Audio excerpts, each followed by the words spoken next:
शहादा ते दोंडाईचा, शहादा ते शिरपूर, शहादा ते जयनगर रस्ता लवकरात लवकर दुरुस्त व्हावा यासाठी शहादा येथील शिवतीर्थ जवळ रस्ता रोको आंदोलन करण्यात आले। या आंदोलनाला शहादा येथील छत्रपती शिवाजी महाराज यांच्या पुतळ्यापासून ते शिवतीर्थपर्यंत मोर्चा नेऊन त्या ठिकाणी रस्ता रोको आंदोलन करण्यात आले। सदरील रस्ता रोको आंदोलन अभिजित पाटील यांच्या नेतृत्वाखाली राबवण्यात आले।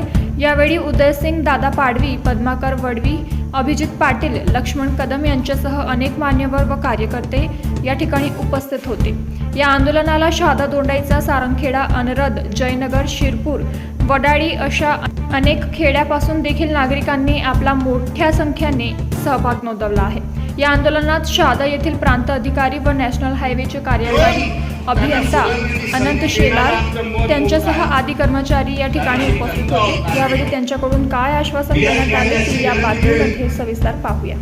आता ते मला कुठल्याही आश्वासनावर भरोसा नाही, परंतु अजून एक संधी म्हणून शहादा ते जयनगर कोंडाव रस्त्याच्या बाबतीमध्ये सार्वजनिक बांधकाम विभागाने आश्वासन दिलेलं आहे की हा रस्ता मोठा लेन होईस्तोवर आम्ही सातत्याने याची डागडुजी करून मेंटेन ठेवू, हे आश्वासन त्यांनी दिलेलं आहे। शिरपूर रस्त्यामध्ये शिरपूरकडे जाणारा जो रस्ता आहे त्याच्यामध्ये शहादा तालुक्याची जी हद्द आहे त्याचा ठेकेदार निश्चिती होऊन खड्डे भरण्याचं काम सुरू केलेलं आहे असं आश्वासन त्यांनी दिलेलं आहे। त्यासोबत राष्ट्रीय महामार्ग जो शहादा दोंडाईच्याला कनेक्ट होतो त्याच्यावरचा पूल 1 महिन्याच्या आत सुरू होईल आणि या रस्त्याची पुण्याचे ठेकेदार, बारामतीचे ठेकेदार खत्री म्हणून आहेत, त्यांनी 17,98 लाखामध्ये हा रस्ता दुरुस्तीसाठी घेतलेला आहे।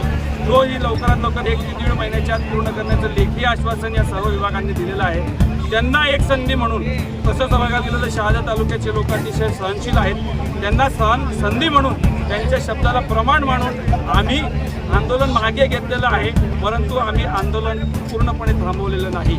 येत्या 15 दिवसामध्ये जर कुठल्याही प्रकारची कृती आम्हाला दिसली नाही तर निश्चितपणाने साखळी पद्धतीने उपोषण करून या तालुक्यातील प्रत्येक गावातील लोक आम्ही रस्त्यावर उतरू आणि प्रशासनाला जोपर्यंत ते काम पूर्ण करत नाही किंवा नवीन पालकमंत्री ज्यांनी जबाबदारी घेतलेली आहे तो ते आम्हाला जोपर्यंत समाधानकारक उत्तर देत नाही तोपर्यंत मी आंदोलन मागे घेणार नाही।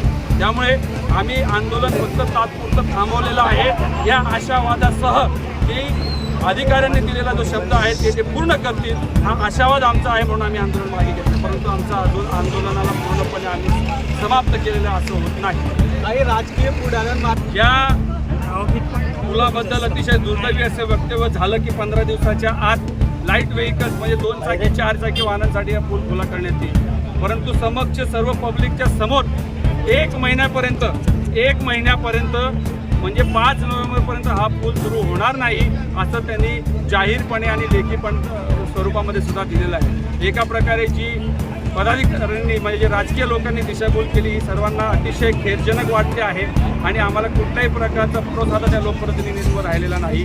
आमची विनंती एकच आहे प्रशासनाला की लवकरात लवकर, सर्वात दुर्दैवाची गोष्ट म्हणजे 1 महिन्यानंतर देखील फक्त 2 चाकी आणि 4 चाकीच वाहनं सुरू राहतील, बसेस, ट्रक्स, सगळे हेवी लोडचे वाहन आहेत हे परत शिरपूर मार्गे जातील। त्यामुळे आमची या त्रासातनं अजूनही 1 महिन्यानंतर देखील सुटका होणार नाही ही वस्तुस्थिती त्यांनी देखील मान्य केलेली आहे।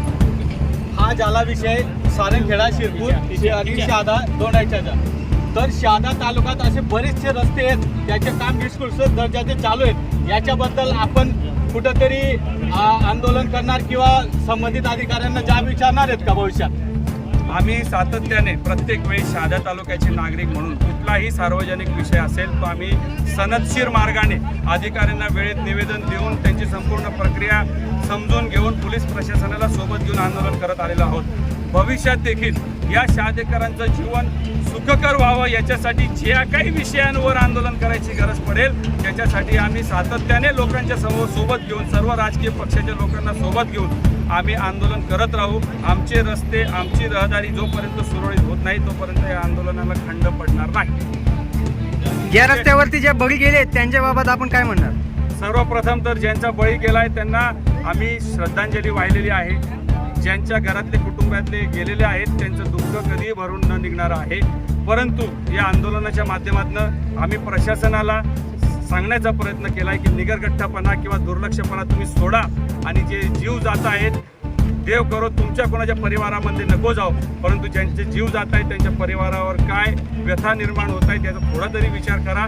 आणि एक सामाजिक बांधिलकी म्हणून प्रशासनाचे अधिकारी, एक जबाबदार लोकप्रतिनिधी म्हणून आपण विचार करा की या रस्ते कसे लवकर होतील आणि आपण जे काम ज्याच्यासाठी तुम्ही पगार घेता ते प्रामाणिकपणे आपण करतोय की त्याचा प्रश्न स्वतःला विचारावा, अशी मी सर्व शहादेकरांच्या वतीने अधिकाऱ्यांना विनंती करतो. धन्यवाद. नुकतेच नंदुरबार जिल्ह्याला राष्ट्रवादीकडनं एक पालकमंत्री लाभलेले आहेत, तर यांच्याकडे आपल्या काय अपेक्षा आहेत? तसं बघायला गेलं तर हे आंदोलन मागे घेण्यामध्ये पालकमंत्री जे नवीनच नियुक्त झालेले आहेत ते येणार होते, परंतु कालच त्यांची नियुक्ती झालेली आहे. अजून त्यांच्या जबाबदाऱ्या त्यांच्यावर कशा प्रकारच्या आहेत हे अजून कळलेलं नसल्यामुळे ते अजूनही मंत्रालयामध्ये आहेत, परंतु त्यांनी आम्हाला आश्वासन दिलेलं आहे आणि कदाचित ते मुंबईतून सुद्धा प्रेस कॉन्फरन्स घेऊन सांगतील की या रस्त्यांच्या संदर्भामध्ये तातडीने वरच्या लेवलच्या बैठका घेऊन लवकरात लवकर मार्ग जो निघेल त्यासाठी ते प्रयत्न करणार आहेत. दुर्दैवाने याच्या आधीच्या दोन्ही पालकमंत्र्यांनी या रस्त्यांच्या बाबतीमध्ये, शहादा तालुक्याच्या रस्त्यांच्या बाबतीमध्ये कुठली ठोस भूमिका न घेतल्यामुळे आंदोलनाचा पवित्रा आम्हाला घ्यावा लागतोय. नवीन पालकमंत्र्यांकडे निश्चितपणाने या नंदुरबार जिल्ह्यातील सर्व लोकांना आशा आहे.